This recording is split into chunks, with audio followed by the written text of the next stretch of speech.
나이가 들수록 관리를 잘해야 하는 것 중 하나가 바로 냄새라는 사실 알고 계시죠? 그중 대인관계를 원활히 유지하기 위해서 가장 중요한 냄새 관리 중 하나는 입냄새입니다. 특히 코로나19를 거치면서 마스크를 생활화해본 경험이 있는 우리는 마스크 속 본인의 입냄새를 정확히 느껴본 적이 있는데요. 이때 맡은 본인의 입냄새에 당황하신 분들 많으실 겁니다.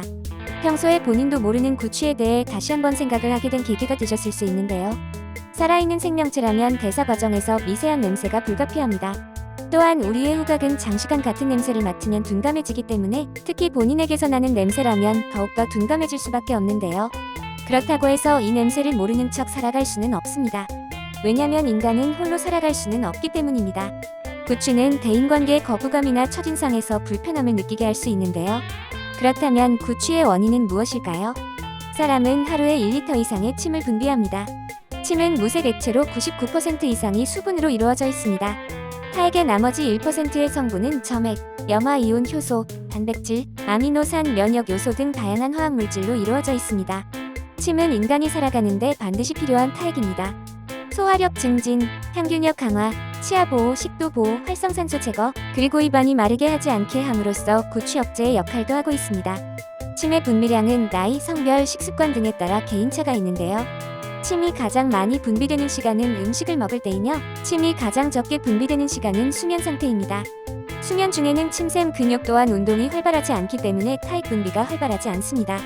그래서 구강 속에 박테리아가 급증하게 되죠.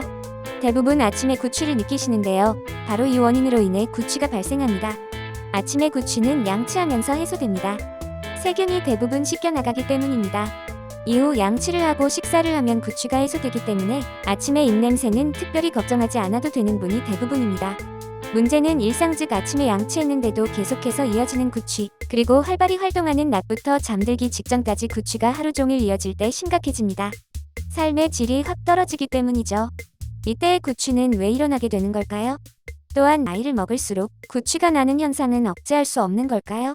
오늘의 영상에서 더 자세히 말씀드리겠습니다. 나이가 들수록 구취가 심해졌다면 대개 소홀한 구강관리로 인해 생기는 경우가 많습니다.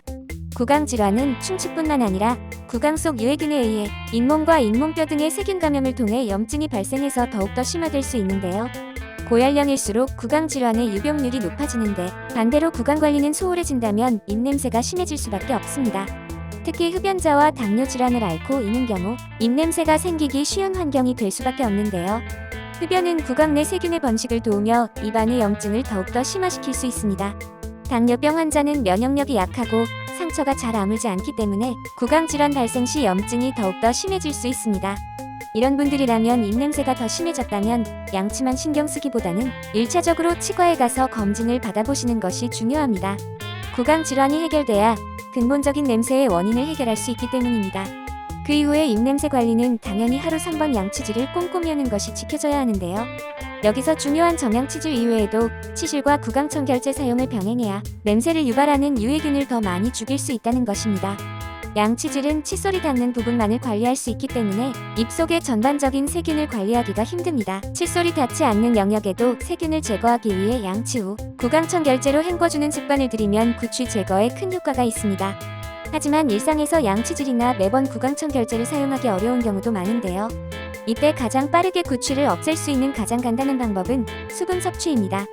물을 마시면 입안에 수분이 생겨 촉촉해지죠. 세균이 번식하기 쉬운 환경을 물을 섭취하여 개선시켜주는 건데요.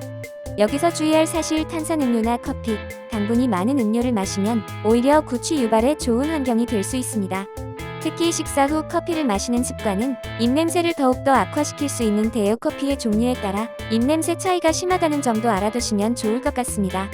먼저 현대인이 가장 많이 마시는 아메리카노는 상대적으로 시럽이나 우유 같은 첨가물이 없어서 구강 건강에 해롭지 않을 것 같다는 생각하시는 분들이 많지만 치아 변색과 구취에 신경 쓰셔야 합니다. 치아 표면을 현미경으로 보면 미세한 구멍이 깊숙이 나 있는데요.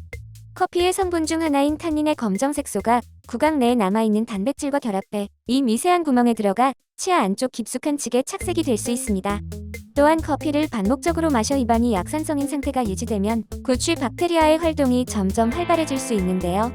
산성은 박테리아가 가장 중요한 환경입니다. 커피의 탄닌이 침 분비를 억제할 수 있는데요. 이때 침 분비가 줄어들면 박테리아를 억제할 수 있는 환경 조성이 더 힘들기 때문에 박테리아가 과하게 번식하여 입냄새가 더욱더 심해질 수 있습니다.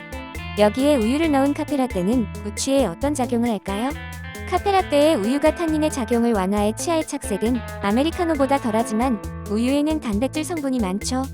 이 성분이 입냄새의 주요 원인이 될 수 있습니다. 단백질의 분해 과정에서 황화합물을 배출하게 되는데요. 이때 구취는 훨씬 심해질 수 있습니다. 그리고 흔히 접하는 믹스커피에는 설탕이 들어가는데요. 이 커피는 구취에 어떤 작용을 할까요?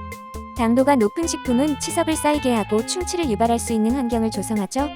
설탕이 들어가게 되면 커피의 농도가 끈적해지기 때문에 치아에 오래 들러붙어 있을 수 있습니다.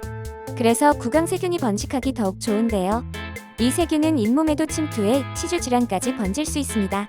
충치와 입냄새를 유발하기 가장 쉬운 것이 바로 이 설탕 커피인데요. 어떤 커피든 30분 이내로 마시고 물양치라도 하시는 것이 좋습니다. 사실 커피를 마신 직후 입을 헹궈주는 물 양치 습관을 가지는 것이 입냄새와 구강 건강을 지키는 가장 쉬운 방법인 거죠.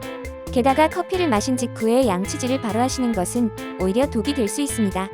구강이 약산성 상태이므로 양치질을 세게 하면 치아의 맨 바깥층인 에나멜층이 손상될 우려가 있기 때문입니다.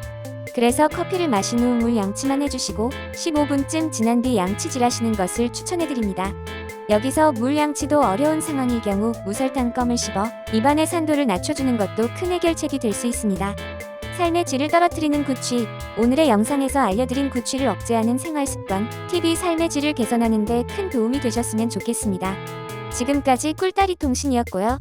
영상이 도움이 되셨다면 구독과 좋아요 부탁드립니다.